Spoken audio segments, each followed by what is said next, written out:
안녕하세요. 몽땅부동산 정진숙입니다. 청약이 세종시의 청약이 이제 바로 나와 있는 입주자 모집 공고 뜬 것도 있고 공고 뜰 예정도 있고, 엘리프 세종 같은 경우 원래 11일날 공고 뜨기로 했는데 당일 60%로 수정을 하면서 모집 공고문을 변경을 해야 돼서 한 2주 정도 걸릴 것 같습니다. 그래서 18일날 뜨거나 20 며칠날 이제 금요일 정도로 해가지고 뜰 건데, 모집 공고가 뜨고 그 다음에 도련마을 13단지가 소형평수가 뜨고 나니까 이제 젊으신 분들이 부모님이 자녀분을 손을 잡고서 젊으신 분들 우리 아들 청약이 안 돼요 하시면서 오시는 분들이 몇 분 계시길래 제가 한번 20, 30대 분들한테 어떻게 내 집 마련을 할 수 있을까, 청약을 어떻게 노려보라 할까를 찍어 드리면 좀 도움이 되겠다, 이런 생각을 좀 들어서 제가 오늘 이 자리에 섰습니다. 2022년도에 청약 물량이 세종에 그렇게 많지는 않은데, 그래도 모집 공고 뜨는 것들 위주로 해서 청약이 진행이 될 테고, 그 청약이 진행이 되는 게 소형평수 위주로 세팅이 될 것 같고, 그 소형평수 위주로 세팅이 될 때 많은 분들이 어떻게 노려야 되고 어디에 청약을 넣어야 되고 어떻게 해야 되는지를 고민을 많이 하실 것 같습니다. 심지어는 20 몇 점이 되시는 분들이 청약을 3년째 넣었다고 하시더라고요. 그래서 도대체 어떻게 넣으셨는지는 모르겠지만 청약이라는 게 무조건 내가 넣고 싶다고 해서 넣어서 당첨이 되지는 않는 걸 아마 느끼신 것 같습니다. 그래서 어제도 청약 관련된 상담도 해드리고 오늘도 청약 관련된 상담을 해드리면서 느낀 게, 아무래도 20, 30대인 싱글족들, 점수가 20에서 30점대 내외에 계신 분들이 어떻게 당첨이 돼요 하시고서 물어보시길래 과연 어떻게 당첨을 시켜드리고 어떻게 하면 당첨이 될지를 고민을 해보면서 오늘 이 영상을 찍어드리는데, 20, 30대는 가점제로 청약을 넣겠다, 점수가 30점 미만인 사람들은 죽었다 깨나도 가점으로 해서 청약이 되지가 않습니다. 그래서 특별 공급이 아니거나 추첨제를 선택지를 가지고서 청약을 넣으셔야 되는데, 생애 최초라든가 일반 특공이나 모든 특공이 첫 번째 기준 조건이 무주택 세대주이면서 세대원이 있어야 되는 거였어요. 그러니까 결혼을 해야지만 특별공급의 대상자가 됐는데, 얼마 전에 2021년도 11월 15일 이후에는 특별공급 대상자 중에 특히 생애 최초라는 특별공급 품목 있잖아요. 거기와 신혼부부 특공이라는 특별공급 제도가 조금 변경이 됐습니다. 그래서 제도가 개편으로 인했으니까 20대, 30대 분들도 한번 조금 자신감을 가지고서 도전을 해보시면 어떨까 하는 생각이 들어요. 그래서 원래 공통으로 이 특별공급 대상자의 공통 조건이 뭐냐면, 과거의 주택을 한 번도 소유한 이력이 없어야 됩니다. 그 주민등록등본상의 세대원 전원이 과거의 주택을 소유한 적이 한 번도 없었던 분, 그 다음에 일반 공급 1순위 자격을 갖춰야 된다는 거는, 당해 지역이면 당해로 들어가거나 1순위 자격은 청약 예치금 있죠? 청약 예치금을 그대로 금액을 갖춰야 되고, 청약을 24개월, 청약 통장이 24개월 이상이 돼야지 되는 게 일반 공급의 1순위 자격 조건이니까, 그걸 그대로 마치고 기타 시도에 따라서 금액이 1순위 청약 금액이 틀려지니까 그거에 맞춰서 넣어야 되고, 지난 5년 이상 소득세를 납부를 했어야 된다는 거는 기본적인 직장을 다니거나 아니면 사업을 해서 사업자이거나 해서 소득세를 납부를 했다는 그 금융적인 그 직장을 다녀야 된다는 그런 기준, 소득 수준이 있어야 된다는 게 공통적인 요건입니다. 그래서 생애 최초와 신혼부부 특공이 이제는 추첨제 물량이 적용이 됨으로 인해서 20, 30대 직장인으로 인해 직장 생활을 하고 싱글족이라 하죠. 결혼을 못 하셔서 가점이 낮으신 분들한테 이렇게 특공의 기회를 좀 늘려주고 넓혀줬다는 게 2022년 1년도 11월 15일 날의 개정안 중에 하나인데, 생애 최초는 이제 100% 추첨으로 들어갈 겁니다. 그래서 70% 정도는요, 본 혼인 중이거나 미혼 자녀가 있어야지만 70% 정도를 넣어주고,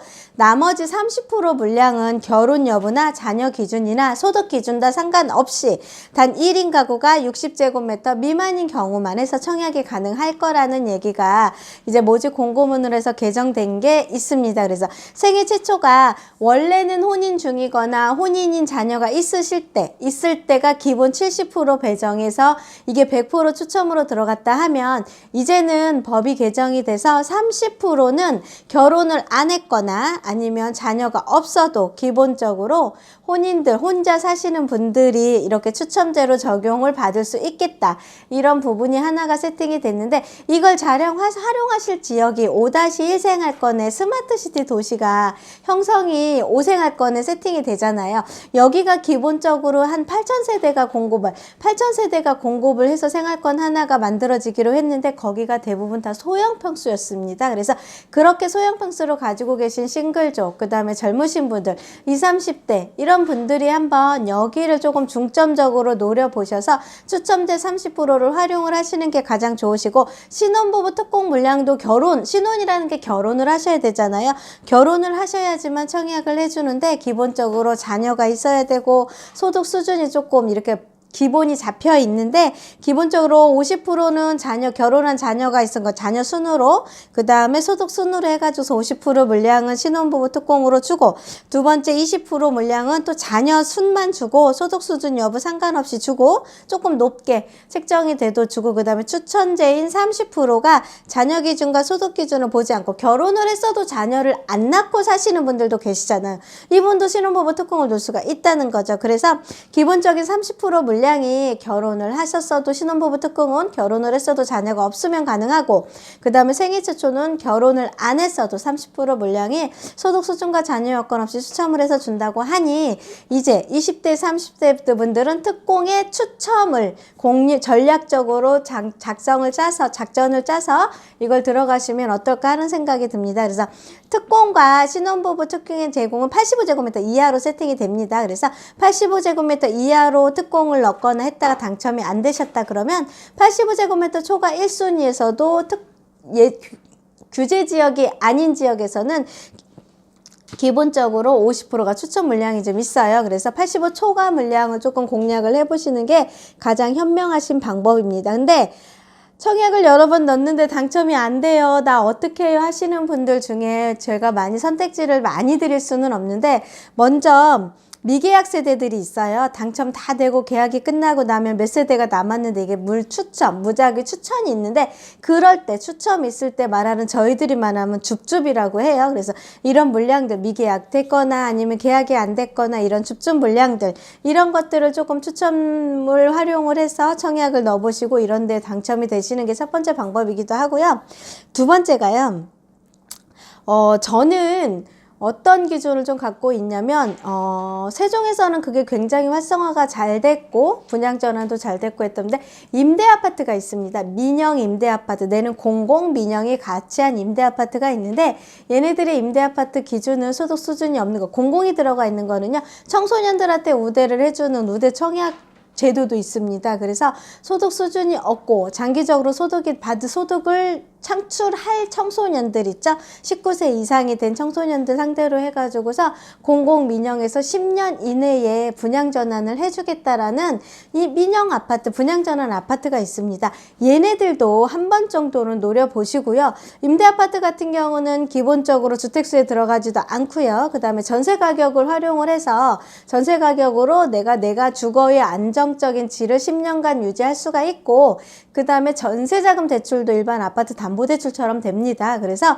내가 임대아파트에 거주를 해서 청약을 계속 넣으실 수도 있고 해서 다양한 방편으로 전세가격이 올라가는 이런 세종시 같은 데는 임대아파트에서 거주를 하시면서 분양전환을 노려보시거나, 안 그러면 계속 청약을 넣으셔서 당첨이 되시면 그쪽으로 받아가시거나 하시는 게 좋은데, 세종시에서 지금 1생활권, 2생활권, 3생활권, 4생활권 쪽으로는 지금 임대아파트들이 다 활성화가 돼서 다 지금 세팅들이 됐고 분양전환도 됐고 등기도 내리고 하면서 분쟁 없이 잘 진행이 되고 있습니다. 그래서 그런 기준의 물량들을 좀 노려보시면 어떨까 하는 생각이 많이 듭니다. 그래서 최근에 보면은 대전의 용산지구의 호반 서민 두 블럭도 임대아파트로 세팅이 됐는데 미분양이 났어요. 그래서 그것들 미분양 난 것들 가서 일시적인 계약을 함으로 인해서 전세 금액이 8사 기준으로 3억 2천 정도 됐는데, 이런 물량들을 가지고 있다가 5년 이후에서 10년 이내에 분양 전환을 해주면 주변의 시생을 반영을 했고 공공이 들어가다 보니까 청년들 같은 경우는 소득이 없어도 해주시더라고요. 그래서 이런 기존의 혜택들이 다양한 게 있으니까 그런 물량을 좀 주의 깊게 보시고서 그렇게 선택지를 잡으시면 어떨까 하는 생각이 들고, 비규제 지역의 분양 전환되는 시점이 얼마 앞둔 아파트들도 있거든요. 그런 물건들을 좀 노려보셔서 그런 데를 계약을 했다. 분양 전환을 내려받아서 실거주 요건을 갖춰서 비과세를 받아서 조금 상급지로 갈아탄다든가 이런 전략을 짜시는 게 맞을 것 같습니다. 그래서 가점이 없으신 분들한테 청약을 무조건 청약만 넣으시라고 말씀을 드릴 수는 없는데, 기본적인 미계약 세대에 있는 물량들의 추첨을 보거나 아니면 임대아파트를 보거나 아니면 생애 최초 특별공급 중에 30%가 결혼을 안 한 여부와 소득 수준과 상관없이도 물량을 준다고 하니까 그런 기준을 보고, 신혼부부 특공도 결혼을 했는데 자녀가 없으시고 이제 결혼 막 하신 분들도 있으시잖아요. 이런 분들도 해서 추첨으로 해서 청약을 도전을 해보시고 당첨이 되시면 좋을 것 같습니다. 그래서 임대아파트도 청약 통장이 활용이 되는 케이스들이 많이 있습니다. 이런 것들을 꼼꼼히 따져보시고 주택수에 들어가 보시고 어떻게 세팅이 되는지도 보시고 과연 5년 후에 분양가격이 얼마 정도 될 건지도 주변의 시세도 확인을 해보시고 이렇게 다양한 방면으로 눈을 좀 돌리시면 어떨까 하는 생각을 좀 해봅니다. 그래서 20대, 30대, 40대 초반인 사람들, 싱글 쪽도 결혼을 안 하신 분들이 특공도 되지도 않고 가점도 부양가족이 없다 보니 되지도 않아서 막막해 하시는 분들이 부모님과 자녀가 손을 잡고 몇 분이 자꾸 찾아오시는데, 다양한 방법을 좀 노려보셔야지 무조건 가점으로 청약이 되지를 않는데 거기에만 목숨 걸고 기다려야 될까 하는 생각을 좀 해보면서 이렇게 영상을 보여드리고요. 도움이 되셨다면 구독과 좋아요 좀 많이 눌러주시고요. 20, 30대들 같은 경우는 추첨제를 100% 놀리시고 특별공급의 생초를 계속 노려보시면 어떨까 하는 생각을 좀 해봅니다. 그나마 작년도 11월 15일에 개정이 돼서 추첨이 있어서 그나마 조금 숨통이 트이게끔 해드렸으니까요. 잘 노려보시고, 특히 생초에서 그 추첨제로 보실 때 30% 물량하실 때는 오생할건이 가장 유력해 보이십니다. 그래서 오생할건을 위해서 1순위 청약 조건을 만들어 놓으셔야 되잖아요. 24개월 동안 청약 통장을 가입을 해 놓으셔야 되니까 통장 없으신 분들은 얼른 가서 청약 통장 가입해 놓으시면 어떨까 하는 생각을 해봅니다. 즐겁고 편안한 시간 되시고요. 감사합니다. 몽땅 부동산의 정진숙이었습니다.